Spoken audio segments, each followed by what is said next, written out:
Everyone, दिशा law classes में मैं निशा आप सभी का वार्म वेलकम करती हूँ। आज हम पढ़ने जा रहे हैं ना तो मोस्ट इंपॉर्टेंट क्वेश्चंस, ना ही सेक्शंस। आज हम पढ़ने जा रहे हैं कोर्ट की प्रोसीडिंग्स।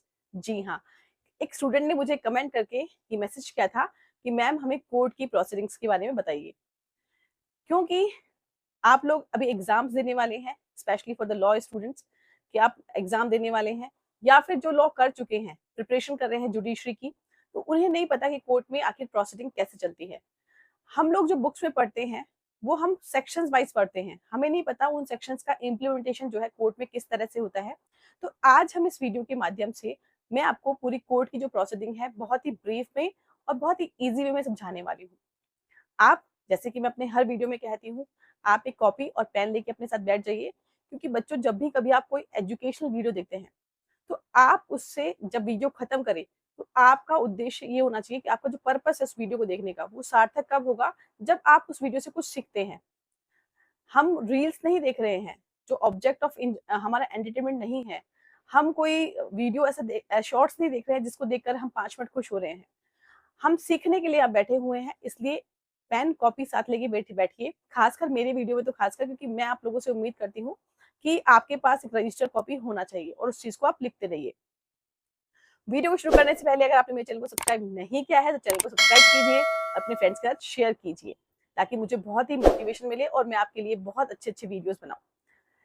सबसे पहले देखिए, स्पेशली अगर बात करें कोर्ट्स की तो दो तरह के मैटर्स है, एक तो सिविल और एक क्रिमिनल। सिविल मैटर और क्रिमिनल मैटर की जो प्रोसीडिंग है कोर्ट में डिफरेंट डिफरेंट होती है, अलग अलग तरह से चलती है।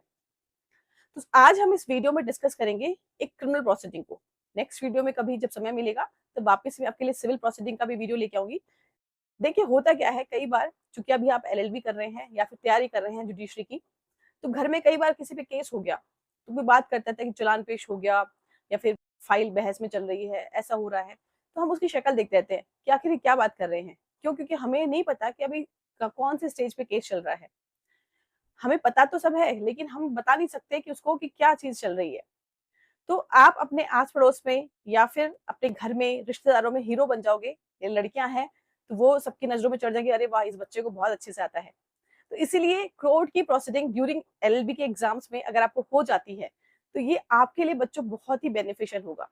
फिर आपको जब आप कोर्ट पे जाओगे, आप कोर्ट में काम करोगे, तो आपको कुछ टफ लगेगा ही नहीं, ना ही कोई आपको सीखने की जरूरत पड़ेगी। क्यों? क्योंकि आपको सब चीजें पहले से ही पता है।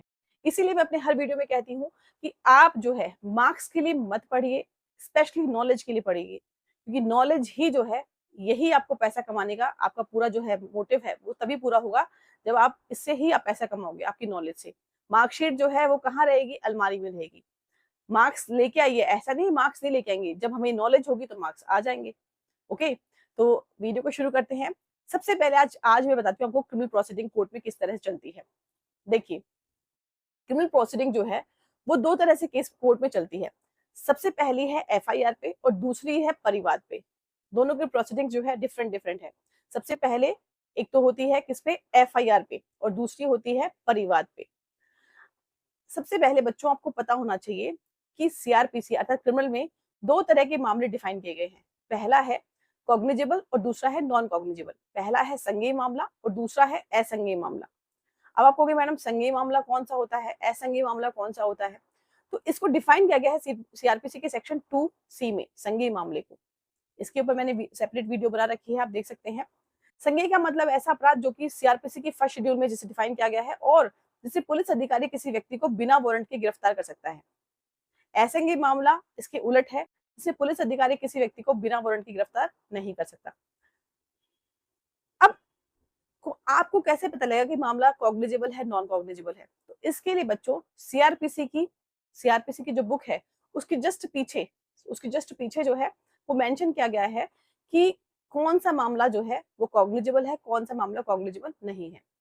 फिर आप मुझे कहोगे मैडम सीआरपीसी की बुक इतनी मोटी है, क्या इसको साथ लेके घूमे या फिर इसको कैसे पढ़े? इतने सारे सेक्शन है, आईपीसी के 500 वगैरह सेक्शन है, तो क्या हमें कैसे याद होंगे कॉग्निजेबल नॉन कॉग्निजेबल? तो बच्चों देखो, मार्केट में बेरेक्ट आते हैं जिनमें ये लिखा होता है कि कौन सा अपराध कॉग्निजेबल है कौन सा नहीं है। तो आईपीसी का बेरेक्ट जब आप खरीद रहे हो तो ऐसा बेरेक्ट अभी नया नया जो है वही खरीदना जिसके सेक्शन के जस्ट नीचे लिखा हो जिसमें ऑफेंस की नेचर लिखी होगी, ऑफेंस जो है कॉग्निजेबल है, नॉन कॉग्निजेबल है, बेलेबल है, नॉन बेलेबल है, या फिर जो है कौन से मजिस्ट्रेट द्वारा ट्रायल है।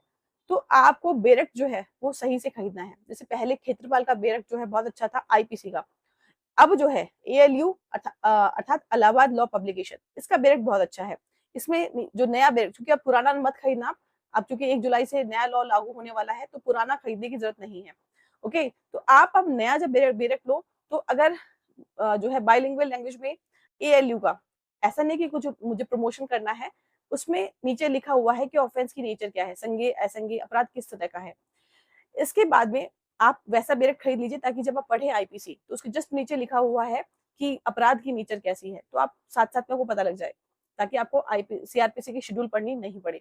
तो एक तो आप बेरक किस तरह का खरीदिए, अगर आप इंग्लिश मीडियम का है के हो, मार्केट में जाके पहले ऐसे बेरक की तलाश करें। जरूरी नहीं आप यूनिवर्सल का लो, जरूरी नहीं आप और कोई भी बेरक लो, आप पहले ढूंढो कि ऐसा बेरक जिसमें कि जो है ऑफेंस के जस्ट नीचे जो है लिखा हुआ है वही बेरक आपको परचेज करना है। तो आज इस वीडियो में मैं आपको बताती हूँ, जब कोई मामला एफआईआर पर दर्ज होता है तो उसकी प्रक्रिया कोर्ट में किस प्रकार से होती है। देखिए, एफआईआर जनरली होती है सामान्य संज्ञेय अपराध में, अर्थात जब कोई कॉग्निजेबल ऑफेंस कमिट होता है तब उसमें होती है एफआईआर। मतलब एफआईआर केवल संज्ञेय मामलों में ही होती है, असंज्ञेय मामलों में एफआईआर नहीं होती है। अब एफआईआर को डिफाइन किया गया है, इसका प्रोविजन है नहीं, एफआईआर को कहीं डिफाइन नहीं किया गया है। लेकिन एफआईआर फर्स्ट इंफॉर्मेशन रिपोर्ट जो है, इसके संबंध में जो प्रोविजन है वो मेंशन किया गया है सेक्शन 154 में। एक इंटरव्यू में मुझसे सवाल पूछा गया था कि एफआईआर को कहीं डिफाइन किया गया है, तो एफआईआर को डिफाइन बच्चों नहीं किया गया है, एफआईआर का प्रोविजन मेंशन किया गया है सेक्शन 154 में। तो आपको ये बात पता होना चाहिए कि एफआईआर का प्रोविजन कहीं पर परिभाषा नहीं लिखी हुई है, ओके, कि फर्स्ट इंफॉर्मेशन रिपोर्ट ये होती है, नहीं, वहां पे एक प्रोसीजर लिखा हुआ है कि एफआईआर दर्ज कैसे होती है।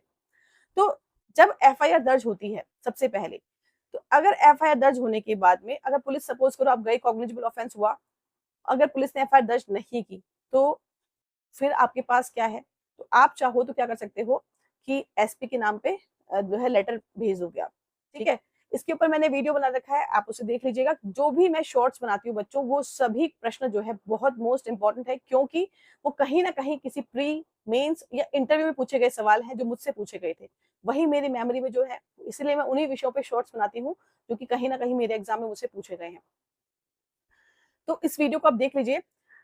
देखिए, अगर पुलिस एफआईआर दर्ज नहीं करती है तो एसपी, अगर एसपी भी जो है कोई कार्यवाही नहीं करता है तो आप क्या करोगे, इसके ऊपर भी मैंने वीडियो बना रखा है, आप उसे देख लीजिएगा, ठीक है। तो अगर एफआईआर दर्ज हो गई, दर्ज होने के बाद बच्चों पहला स्टेज है एफआईआर दर्ज हो गई, उसके बाद में जो सेकंड स्टेप होता है वो होता है पुलिस जो है क्या करती है, इन्वेस्टिगेशन करती है। पुलिस क्या करती है बच्चों, इन्वेस्टिगेशन करती है, अन्वेषण करती है। अन्वेषण जो है वो पुलिस करती है, इंक्वायरी मजिस्ट्रेट करता है। इंक्वायरी और इन्वेस्टिगेशन में डिफरेंस है, इस पर भी मैंने वीडियो बना रखा है, आप देख सकते हैं। तो इंक्वायरी जो है वो कभी भी पुलिस नहीं करती। हम बोलते हैं पुलिस इंक्वायरी कर रही है, तो ये गलत शब्द है। हम लॉ के स्टूडेंट हैं, हमें पता होना चाहिए कि इंक्वायरी और इन्वेस्टिगेशन में दिन रात का अंतर है, ओके। तो पुलिस क्या करती है, इन्वेस्टिगेशन स्टार्ट करती है, ठीक है। तो सेकंड स्टेप क्या हुआ, पुलिस ने इन्वेस्टिगेशन शुरू कर दिया। अब इन्वेस्टिगेशन जब करती है पुलिस, तो क्या करती है कि वो जाकर के जहां घटना स्थल है, मौका मुआयना है, वो करती है, वहां पे जाकर जो भी गवाह हैं, गवाह मतलब जिन्होंने उस घटना को घटित होते हुए देखा है, उनके बयान दर्ज करती हैं। तो वो बयान दर्ज होते हैं बच्चों सेक्शन 161 में, 161 में जो है बयान दर्ज होते हैं, ओके। लेकिन ध्यान रखना बच्चों, 161 के जो बयान होते हैं उनपे साइन नहीं होते हैं, उनपे साइन नहीं होते हैं, ये मेंशन किया गया है सेक्शन 162 में। ये कोर्ट का प्रोसीजर है, इसलिए मैं आपको बता रही हूँ कि आपको पता होना चाहिए कि 161 के जो बयान होते हैं उनपे साइन नहीं होते हैं, ओके। तो पहले पुलिस के समक्ष आपके एफआईआर हुई, फिर हुआ इन्वेस्टिगेशन, इन्वेस्टिगेशन में लिखे गए बयान 161 में। अब ध्यान रखना, जो बयान जो है लिखे जाते हैं सारे, ये कहाँ लिखे जाते हैं, ये इसके लिए होती है केस डायरी, ठीक है। इसके बारे में सीआरपीसी के सेक्शन 172 में इसका मेंशन किया गया है कि ये जो बयान जो है 161 के, जो भी कार्यवाही पुलिस कर रही है इन्वेस्टिगेशन के ड्यूरेशन में, वो सब चीजें कहाँ लिखती है, वो लिखती है केस डायरी में, ओके। अब जो भी हुआ, अब पुलिस ने इन्वेस्टिगेशन करने के बाद पुलिस को लगता है कि भाई ऑफेंस जो है नहीं बनता पाया गया है, मतलब उसने पैसे ले लिए, किसी भी कारण से पुलिस को लगता है कि नहीं ऑफेंस नहीं हुआ, तो पुलिस जो है एफआर लगा देती है। एफआर का मतलब होता है फाइनल रिपोर्ट। इस पर भी मैंने आपको वीडियो बना रखा है, एफआर खत्मी, इसको आप देख सकते हैं। तो पुलिस लगाती है FIR. According to police offence commit नहीं हुआ है। अब अगर एफआईआर लगती है तो फिर क्या होता है, उसके बाद लगती है प्रोटेस्ट पिटीशन। इसके ऊपर भी मैंने शॉर्ट्स बना रखा है, इसलिए मैंने कहा मैंने हर शॉर्ट्स वही बनाए हैं जो आपके लिए बहुत यूजफुल है। तो पुलिस क्या करती है, एफआईआर लगा देती है। उसके बाद जो पक्षकार है उसके पास राइट क्या है, प्रोटेस्ट पिटीशन फाइल करने का। तो यहाँ तो आप एक अलग मामला चला गया, इसको छोड़ दीजिए। अब हम जो स्टेप पढ़ रहे थे उसी को देखते हैं। सबसे पहले क्या हुआ, एफआईआर हुई। दूसरा स्टेप इन्वेस्टिगेशन हुआ। इन्वेस्टिगेशन के बाद थर्ड स्टेप, अगर कोर्ट को लगता, अगर पुलिस को लगता है कि नहीं कोई मामला नहीं बना तो एफआईआर लगा देती है, तो केस इसको छोड़ दो, इसका इसका जो प्रक्रिया अलग तरह से चलेगी। अगर पुलिस को लगता है नहीं अपराध हुआ है तो पुलिस जो है कोर्ट में चालान पेश करती है, जिसको हम क्या बोलते हैं बच्चों, चार्जशीट कहते हैं, जिसको हम आरोप पत्र भी कहते हैं, जिसे हम पुलिस रिपोर्ट भी कहते हैं। इसमें मैंने शॉर्ट्स बना रखा है, आप उसे देख सकते हैं। ऐसा मत सोचिएगा कि मैडम अपना प्रमोशन कर रही है, ऐसा नहीं है बच्चों। उन शॉर्ट्स में मैंने हर चीज को बहुत ही ब्रीफ में, पूरे सेक्शंस को मैंने आपको समझाया है। इसीलिए मैंने कहा आपको शॉर्ट्स बहुत यूजफुल होते हैं, उनको लिखा कीजिए ताकि आपकी जो नॉलेज है वो एनरिच होगी। अब पुलिस को लगता है कि नहीं अपराध तो हुआ है, इसने किया है, तो पुलिस क्या करती है, चालान पेश करती है। अब चालान कहाँ पेश होता है, सेक्शन 173(2) में पुलिस जो है क्या करती है, चालान पेश करती है। तो जैसे मैं बोल रही हूँ ऐसे स्टेप बाय स्टेप याद करते जाओ। अब आपको कहते हो ना मैडम हम भूल जाते हैं, हमें याद नहीं होता। कारण क्या है कि हम जो है मल्टीपल रिविजन नहीं करते हैं। जो मैं अपने स्टूडेंट्स को जब पढ़ाती हूँ तो मैं हर सेक्शन को बार बार रिवाइज कराती हूँ, इसलिए वो लोग याद कर लेते हैं। ठीक है, सबसे पहला है स्टेप क्या है कि पहले क्या होती है, एफआईआर। दूसरा स्टेप क्या है, इन्वेस्टिगेशन। थर्ड स्टेप क्या है कि अब अगर कोर्ट को लगता है, अगर पुलिस को लगता है कि अपराध हुआ है तो वो क्या करती है, कोर्ट में चालान पेश कर देती है। ठीक है, तो ऐसे 1 2 3 4 वीडियो को पॉज कर दीजिए, पहले आप याद करते चलिए साथ साथ में। ठीक है, अब जैसे ही कोर्ट में चालान पेश हो गया, अब क्या होता है, मजिस्ट्रेट जो है वो देखता है कि भाई प्राइमा फेसी की ऑफेंस बन रहा है नहीं बन रहा है, तो वो इंक्वायरी करता है कि हाँ जो कुछ पुलिस ने पेश किया है कि वास्तव में वो सही है। तो वो सब डॉक्यूमेंट्स को सबको चेक करता है। उसके बाद में वो इंक्वायरी कर रहा है कि भाई अपराध बनता पाया गया है या नहीं बनता पाया गया है। उस स्टेज पे जब इंक्वायरी करता है तो उसको लगता है कि नहीं इसने कुछ नहीं किया है, तो आप जब सीआरपीसी पढ़ोगे वहां पे एक वर्ड मेंशन किया गया है, डिस्चार्ज। डिस्चार्ज मतलब उन्मोचित। तो कोर्ट जो है उस स्टेज पे अक्यूज को डिस्चार्ज कर देती है, छोड़ देती है। ठीक है, अब डिस्चार्ज में और कन्विक्शन में भी अंतर है। उन्मोचन में और दोष सिद्धि है, दोष मुक्ति है, उसमें अंतर होता है, दोष मुक्ति में अंतर होता है ना। एक्यूटल और डिस्चार्ज, इसमें अंतर है। अब एक चीज मैं आपको वीडियो को अभी आगे बढ़ाने से पहले इसी को यहाँ से क्लियर कर देती हूँ। देखो बच्चों, डिस्चार्ज हुआ है कि केस अभी आगे बढ़ा ही नहीं है, और जो एक्यूटल है वो केस पूरा खत्म होने के बाद कोर्ट क्या करता है, या तो पक्षकार को सजा सुनाएगा या फिर छोड़ देगा। तो आर्टिकल 20 का क्लॉज 2 जो है वो ये मेंशन करता है कि जब किसी एक्यूज को कन्विक्ट किया गया है, एक्यूटल किया गया है, दोष सिद्ध किया गया है, दोष मुक्त किया गया है, तो उस पर दोबारा केस नहीं चलेगा। ठीक है, और यही बात कहता है सीआरपीसी का सेक्शन 300। तो अब देखो बच्चों, ये जो बात है वो सेक्शन 300 में या फिर कॉन्स्टिट्यूशन का आर्टिकल 20 क्रॉस 2 में जो बात मेंशन की गई है, ये डिस्चार्ज पे लागू नहीं होती है, उन्मोचन पे लागू नहीं होती है। इसलिए ये चीज अब ध्यान रखिएगा। अब इस स्टेज पे क्या हो गया, वो डिस्चार्ज हो गया। लेकिन पुलिस जहां लगता है मजिस्ट्रेट को नहीं इसने अपराध किया है, तो वो क्या करता है, कॉग्निजेंस लेता है। कॉग्निजेंस मतलब उसका संज्ञान लेता है, और जो अक्यूज है उसके खिलाफ आरोप जो है वो लिखित रूप में उसको पढ़ के सुनाता है। मतलब चार्ज फ्रेम होते हैं। अगर आप जुडिशरी के एग्जाम्स की तैयारी करोगे तो आपके चार्ज फ्रेमिंग का जो है एक टॉपिक आता है, आपके 5 नंबर का या फिर 10 नंबर का जो है एक क्वेश्चन आता है जिसमें चार्ज फ्रेमिंग करनी होती है। चार्ज कौन फ्रेम करता है, मजिस्ट्रेट फ्रेम करता है। उसका एक फॉर्मेट है, उसमें वो पूरा एक फॉर्मेट के थ्रू जो जो सेक्शंस उस पे बन रहे हैं वो सेक्शंस मेंशन करता है। तो जो मजिस्ट्रेट है वो क्या करता है, चार्ज फ्रेम करता है। जब मजिस्ट्रेट चार्ज फ्रेम करता है तो फिर अक्यूज से पूछता है कि तुम्हारे खिलाफ इन इन धाराओं में मामला बनता पाया गया है, तो क्या तुम अपराध स्वीकार करते हो या फिर जो है आप ट्रायल चाहते हो। देखो बच्चों, अगर अक्यूज जो है उस स्टेज पे क्या करता है, अपराध स्वीकार कर लेता है, तो कोर्ट उसको तुरंत कन्विक्शन कर देता है। अगर वो कहता है अपराधी कि हाँ साहब मैंने अपराध किया, अगर कोर्ट के सामने अक्यूज जो है कन्फेशन करता है कि हाँ साहब मैंने अपराध किया है, जो भी मेरे खिलाफ आरोप लगाए गए हैं वो सही है, तो यहाँ पे क्या होता है, उसको कन्विक्शन करता है, फिर आगे ट्रायल नहीं चलती क्योंकि वो खुद एक्सेप्ट कर रहा है। लेकिन कभी भी अक्यूज स्वीकार नहीं करता, वो कहता है नहीं साहब मैं निर्दोष हूँ, मुझे झूठा फंसाया गया है, इस तरह से वो कहता है। तो अब यहाँ पे बच्चों क्या होता है, अब कोर्ट प्रोसिक्यूशन से कहता है भाई तुम अपने गवाह, प्रोसिक्यूशन जो है अपने जो भी उसके पास डॉक्यूमेंट है, गवाह है, वो पेश करे। ठीक है, तो प्रोसिक्यूशन के गवाह आने शुरू हो जाते हैं। उसके बाद में अब यहाँ तक हम भूल जाएंगे कि हमने पीछे क्या पढ़ा है। सबसे पहले एफआईआर हुई, दूसरा स्टेप हमने क्या पढ़ा बच्चों कि एफआईआर के बाद इन्वेस्टिगेशन होता है।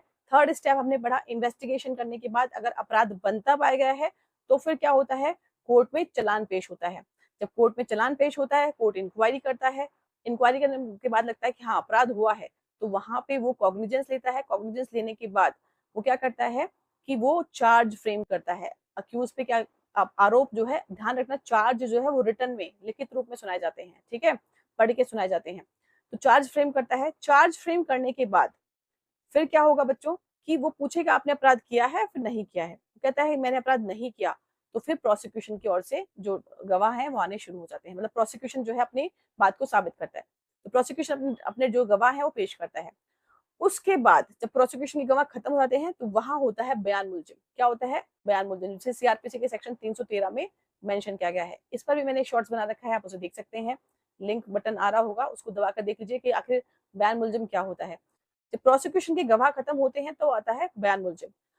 बयान मुलजिम के बाद में एक्यूज से पूछेंगे भाई जो भी है अपने साक्ष्य सफाई में तुम क्या कहना चाहते हो, तो 313 के बयान होते हैं।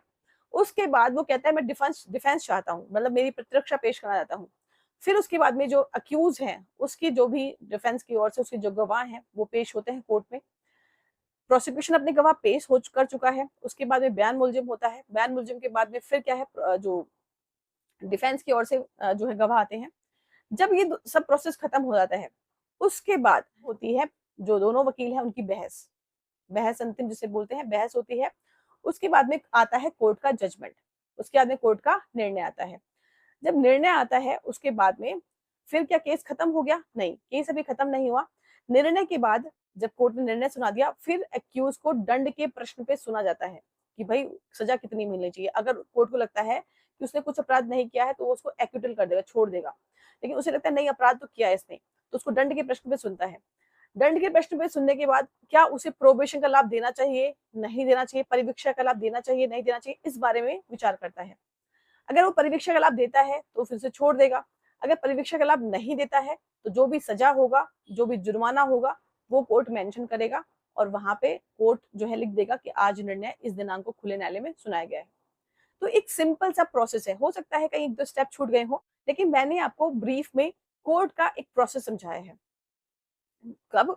जब मामला एफआईआर पे होता है, लेकिन जब यही मामला अगर होता है परिवाद पे तो इसका जो प्रोसीडिंग है वो डिफरेंट होती है। ठीक है, तो इस वीडियो में आई थिंक इतना ही। लेकिन बच्चों जो मैंने आपको बताया है उसको, इसकी मोटी मोटी चीजें आप याद कर लो। पहली चीज एफआईआर, दूसरा हुआ इन्वेस्टिगेशन, थर्ड जो है क्या हुआ, कोर्ट में चालान पेश हो गया, चौथा है कोर्ट इंक्वायरी करेगा, पांचवा है चार्ज फ्रेम होंगे, छठा स्टेज क्या होगा कि प्रोसिक्यूशन के गवाह आएंगे, फिर बयान मुलजिम होगा, फिर जो है डिफेंस के जो है गवाह आएंगे, ये अंतिम बहस होगी, लास्ट में कोर्ट का जजमेंट आएगा और जो है दंड के प्रश्न में सुना जाएगा। ध्यान रखना समन ट्रायल में, जब समन ट्रायल होती है तो वहां पे दंड के प्रश्न पे नहीं सुनते हैं। समन ट्रायल में जो है चार्ज फ्रेम नहीं होते हैं। आप कहोगे मैडम ये क्या बता दिया आपने? देखो कोर्ट में ट्रायल चलती है, ट्रायल 4 प्रकार की होती है। पहली है सेशन ट्रायल, दूसरी है वारंट ट्रायल, तीसरी है समन ट्रायल और चौथी है समरी ट्रायल। तो वारंट ट्रायल और सेशन ट्रायल में लगभग प्रोसीजर ऐसा ही रहता है, लेकिन समन ट्रायल में बच्चों चार्ज फ्रेम नहीं होते हैं, वहां पे अभियोजन सारांश सुनाया जाता है। इसी प्रकार से जो समन ट्रायल है उसमें जो है डिस्चार्ज भी नहीं करते हैं। ओके, तो इस प्रकार से एक कोर्ट का एक सिंपल सा फॉर्मेट जो है मैंने आपको समझाया है। वीडियो में सिर्फ इतना ही।